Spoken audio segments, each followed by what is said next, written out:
Pour modifier votre système de coordonnées général, c'est-à-dire le transformer en système de coordonnées utilisateur, on appelle ça SCG pour général et SCU pour utilisateur. Vous pouvez avoir besoin d'une barre d'outils qui vous permet de les enregistrer et de les gérer. Alors, le principe du système de coordonnées, si je souhaite modifier celui-ci pour m'aligner, par exemple, sur cette zone-là pour pouvoir dessiner en dehors du système de coordonnées général, pour pouvoir m'aligner parfaitement par rapport à cette zone. Je vais prendre ici le système de coordonnées, je vais l'activer, je clique sur l'origine et je le dispose à l'endroit voulu. Donc l'idée c'est de retrouver l'orthogonalité par rapport à cet élément qui est oblique. Alors, je vais me mettre dans l'alignement. Ici, je vais prendre par exemple cette ligne-là. Je pose l'origine ici et j'aligne l'axe des X ici. Et je m'aligne donc par rapport au gradin. L'intérêt, c'est que je vais pouvoir maintenant dessiner exactement selon ce nouveau système de coordonnées, c'est-à-dire bien aligné par rapport à cet élément. Donc si je prends un rectangle par exemple, je m'aperçois que je suis aligné par rapport à ce système de coordonnées.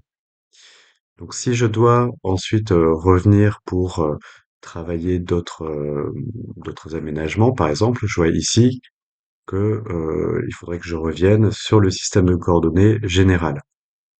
Alors pour le faire, vous pouvez soit recliquer sur votre système de coordonnées et revenir en général ici, soit utiliser dans le ViewCube ici, revenir sur votre système de coordonnées général à cet endroit.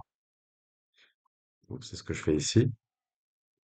Donc à partir du moment où je suis revenu dans le système de coordonnées général, donc évidemment je ne pourrai plus rester aligné par rapport à cet élément, mais en revanche je peux être aligné par rapport à ces éléments qui correspondent au système de coordonnées, c'est-à-dire l'orientation normale du bâtiment. Donc là, si je dessine un élément, ici.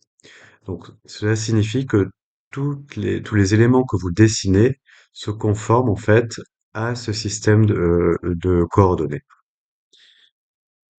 Alors, autre chose, si vous décidez par exemple de vous concentrer sur, on va chercher un autre élément, par exemple je vais vouloir m'aligner par rapport à ça,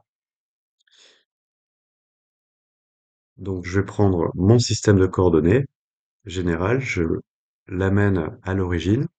Donc le premier clic, c'est l'origine, et ensuite l'axe des X, je vais l'aligner par rapport à cette ligne-là. Alors je peux demander à faire pivoter l'ensemble de mon plan, c'est-à-dire l'ensemble de ma fenêtre de travail. Ce n'est pas l'objet du plan que je vais faire pivoter, mais je vais réajuster l'orientation de ma page. Alors on peut le faire de différentes manières. Soit vous passez par le menu affichage. Alors si vous n'avez pas le menu, vous pouvez l'activer via cette icône-ci. Donc là, je fais masquer la barre des menus pour vous montrer et j'affiche la barre des menus. Alors, donc en fait, on va choisir un affichage conforme à ce nouveau système de coordonnées. Donc je vais dans affichage, point de vue 3D, vue en plan du SCU et SCU courant. Donc il va faire pivoter ma page de manière à faire coïncider mon nouveau système de coordonnées, enfin le système de coordonnées utilisateur, à l'orientation de ma page. Donc là, je peux contrôler, je peux dessiner, je peux tracer des traits orthogonaux sans difficulté. CTRL Z, une petite erreur, voilà, je vais m'approcher.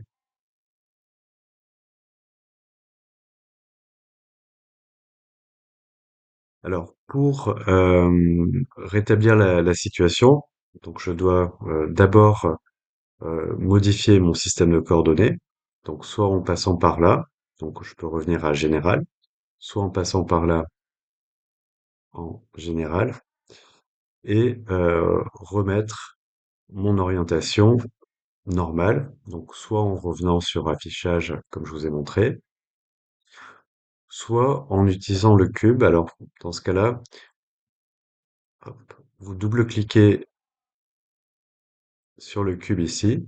Donc il va se redresser et ici, vous allez pouvoir faire pivoter pour retrouver l'orientation initiale de votre plan.